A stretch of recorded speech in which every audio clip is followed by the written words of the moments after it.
شفت يا دنيا فيك كتير. ابوس رجلك ابوس رجلك، مفيش حد بيعمل كده. الحمد لله. اسمك ايه؟ اسمه وليد. ازيك يا وليد؟ الحمد لله. اجدع شاب في مصر الله يخليك. بياكلها بالحلال. تسلم. واحد تاني زيك يقول لك اقف على النص يعمل حاجات غلط. الحمد لله. ربنا يرزقك يا رب. بالك قد ايه بتشتغل الشغلانه دي؟ انا من وانا عندي 6 سنين. 6 سنين. عندي 27 سنه. يعني بقالك 21 سنه بتطفي النار ببقك. وسط البلد كلها عارفاني من زمان. طب انت ليه بتشتغل الشغلانه دي يا وليد؟ انا اصلا والدي كان شغال الشغلانه ده ابا عن جد اصلا، فتوفى كان عندي انا سنه ساعتها.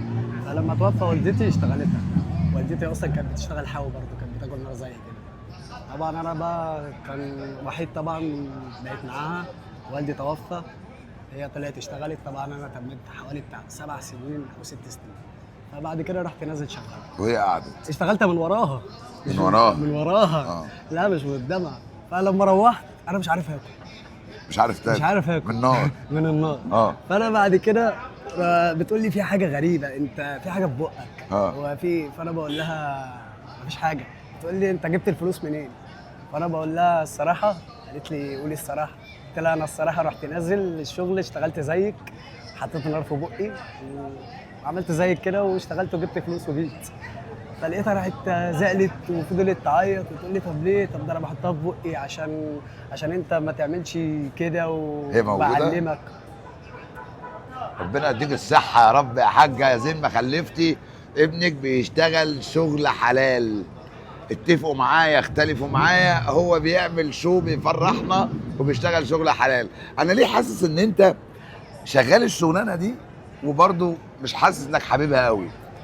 هو انا شغال الشغلانه دي عشان يعني اودي نفسي في حته انا محتاجها وعاوزها. يعني طموحي مثلا انا بغني. بتغني؟ بغني. عندك موهبه الغنى؟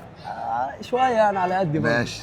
فلما انا جيت لقيت الغنى كويس وممكن يعني يبعدني عن دي والنار. وطبعا حضرتك شايف بص وتشوه ازاي ده النار حرقه وشك. ده كله النار. انا ساعات مش بعرف انام من ده والله فعلا يعلم ربنا. فانا كنت عاوز بس يعني اللي انا دي عايز ابطلها خالص. والحاجه اللي هي اشتغلتها انا فعلا عاوز اعوضها.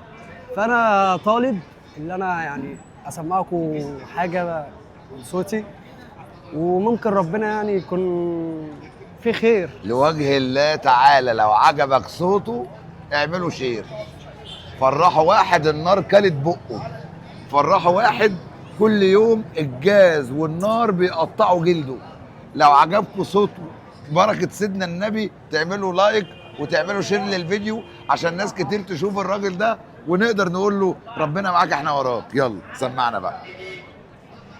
مش مبسوط والله، زعلان من اللي بيحصل كده فيا. شفت كتير والله يا حرام، امتى ودعنا الاحزان.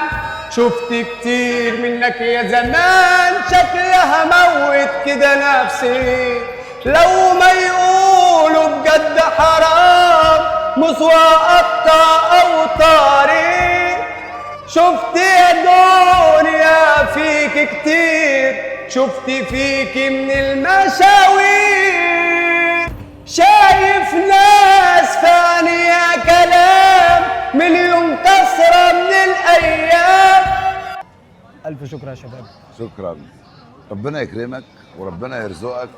وخليني اقول لك في ناس كتير ولاد حلال هيساعدونا، فانتوا لو قادرين تساعدوه مش طالبين حاجه، شير صغير مش هيكلفك اي حاجه، يمكن تعوض وليد عن البعد عن النار وتخليه يكرم امه اللي تعبت وشقيت عليه.